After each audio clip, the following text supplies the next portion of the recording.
Hello everybody.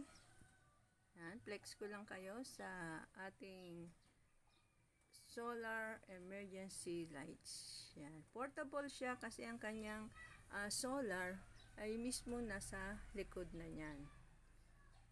Yan, saka natutuwa ako dito sa solar emergency light. Hindi lang siya pang emergency, pang everyday use. Alam nyo ba kung bakit? Papansin nyo, daming kable. Bawat isa sa kanila merong isang suksukan ng USB. Yan, dami kable.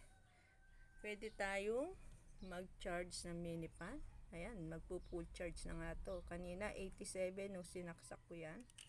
Tapos itong ating ating pamatay ng lamok. Ayan, maluwag lang kasi yung nito. Ayan, nagcha-charging siya.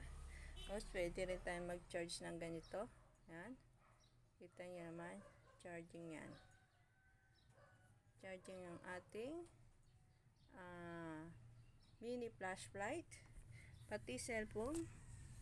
Yan. Charging din yan. Oh, di ba? Tapos, pwede din tayo mag-charge ng mga ganito rin. Tapos, pwede rin gamitin. Oh, pakalakas ng kanyang electric fan.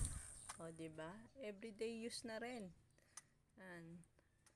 Everyday use na rin para isang paraan para makatipid tayo ng kuryente. Lalo sa panahon natin ngayon, sobrang init ng panahon, kaya magagamit natin yan. So, thank you. Kung gusto niyo yung item na yan, nasa yellow basket lang. Thank you.